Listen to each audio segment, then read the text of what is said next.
ದೇವರು ಯೇಸುವನ್ನು ಸತ್ತವರೊಳಗಿಂದ ಎಬ್ಬಿಸಿದರು. ಸೈನಿಕರು ಯೇಸುವನ್ನು ಶಿಲುಬೆಗೇರಿಸಿದ ನಂತರ ಯಹೂದ್ಯ ಮುಖಂಡರು ಪಿಲಾತನಿಗೆ, ಆ ಸುಳ್ಳುಗಾರನಾದ ಯೇಸು 3 ದಿನಗಳ ನಂತರ ತಾನು ಸತ್ತವರೊಳಗಿಂದ ಎದ್ದು ಬರುತ್ತೇನೆಂದು ಹೇಳಿದ್ದಾನೆ. ಅವನ ಶಿಷ್ಯರು ದೇಹವನ್ನು ಕದ್ದುಕೊಂಡು ಹೋಗದಂತೆ ಸಮಾಧಿಯನ್ನು ಯಾರಾದರೂ ಕಾಯಬೇಕು, ಇಲ್ಲದಿದ್ದರೆ ಅವರು ಅದನ್ನು ಕದ್ದುಕೊಂಡು ಹೋಗಿ ಆತನು ಸತ್ತವರೊಳಗಿಂದ ಎದ್ದು ಬಂದಿದ್ದಾನೆಂದು ಹೇಳುತ್ತಾರೆ ಎಂದು ಹೇಳಿದರು. ಪಿಲಾತನು, ನೀವು ಕೆಲವು ಮಂದಿ ಸೈನಿಕರನ್ನು ಕರೆದುಕೊಂಡು ಹೋಗಿ ಆದಷ್ಟು ಭದ್ರವಾಗಿ ಸಮಾಧಿಯನ್ನು ಕಾಯಿರಿ ಎಂದು ಹೇಳಿದನು. ಆದ್ದರಿಂದ ಅವರು ಸಮಾಧಿಯ ದ್ವಾರದಲ್ಲಿದ್ದ ಕಲ್ಲಿನ ಮೇಲೆ ಮುದ್ರೆಯನ್ನು ಹಾಕಿದರು. ಯಾರೂ ದೇಹವನ್ನು ಕದ್ದುಕೊಂಡು ಹೋಗದಂತೆ ಸೈನಿಕರನ್ನು ಅಲ್ಲಿ ಕಾವಲಿರಿಸಿದರು. ಯೇಸು ಸತ್ತ ದಿನದ ಮರುದಿನವು ಸಬ್ಬತ್ ದಿನವಾಗಿತ್ತು. ಸಬ್ಬತ್ ದಿನದಲ್ಲಿ ಯಾರೂ ಕೆಲಸ ಮಾಡಬಾರದಿತ್ತು. ಆದ್ದರಿಂದ ಯೇಸುವಿನ ಸ್ನೇಹಿತರಲ್ಲಿ ಯಾರೂ ಅವರ ಸಮಾಧಿಯ ಬಳಿಗೆ ಹೋಗಲಿಲ್ಲ. ಆದರೆ ಸಬ್ಬತ್ ದಿನದ ಮರುದಿನ ಮುಂಜಾನೆಯಲ್ಲೇ ಅನೇಕ ಸ್ತ್ರೀಯರು ಯೇಸುವಿನ ಸಮಾಧಿಯ ಬಳಿಗೆ ಹೋಗಲು ಸಿದ್ಧರಾದರು.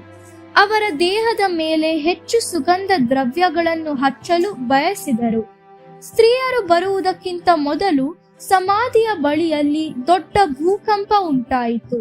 ಪರಲೋಕದಿಂದ ದೇವದೂತನು ಇಳಿದು ಬಂದು ಸಮಾಧಿಯ ದ್ವಾರಕ್ಕೆ ಮುಚ್ಚಿದ್ದ ಕಲ್ಲನ್ನು ಉರುಳಿಸಿಬಿಟ್ಟು ಅದರ ಮೇಲೆ ಕುಳಿತುಕೊಂಡನು. ಈ ದೇವದೂತನು ಮಿಂಚಿನಂತೆ ಪ್ರಕಾಶಮಾನವಾಗಿ ಹೊಳೆಯುತ್ತಿದ್ದನು. ಸಮಾಧಿಯ ಬಳಿಯಲ್ಲಿದ್ದ ಸೈನಿಕರು ಅವನನ್ನು ನೋಡಿದರು. ಅವರು ಹೆದರಿ ನಡುಗಿ ಸತ್ತವರ ಹಾಗಾದರು. ಸ್ತ್ರೀಯರು ಸಮಾಧಿಯ ಬಳಿಗೆ ಬಂದಾಗ ದೇವದೂತನು ಅವರಿಗೆ, ಭಯಪಡಬೇಡಿರಿ, ಯೇಸು ಇಲ್ಲಿಲ್ಲ.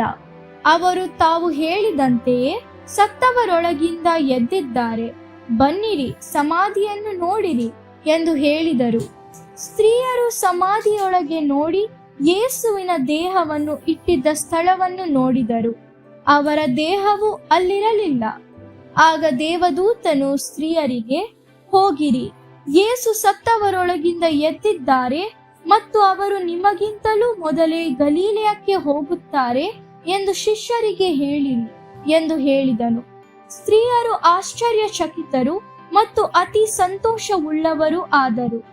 ಅವರು ಶಿಷ್ಯರಿಗೆ ಶುಭವಾರ್ತೆಯನ್ನು ಹೇಳಲು ಓಡಿ ಹೋದರು. ಶಿಷ್ಯರಿಗೆ ಶುಭವಾರ್ತೆಯನ್ನು ಹೇಳಲು ಸ್ತ್ರೀಯರು ಹೋಗುತ್ತಿರುವಾಗ ಯೇಸು ಅವರಿಗೆ ಕಾಣಿಸಿಕೊಂಡರು. ಅವರ ಪಾದಗಳಿಗೆ ಅಡ್ಡ ಬಿದ್ದರು. ಆಗ ಯೇಸು, ಭಯಪಡಬೇಡಿರಿ, ನನ್ನ ಶಿಷ್ಯರ ಬಳಿಗೆ ಹೋಗಿ ಗಲೀಲೆಯಕ್ಕೆ ಹೋಗಬೇಕೆಂದು ಅವರಿಗೆ ಹೇಳಿರಿ, ಅಲ್ಲಿ ಅವರು ನನ್ನನ್ನು ನೋಡುವರು ಎಂದು ಹೇಳಿದರು.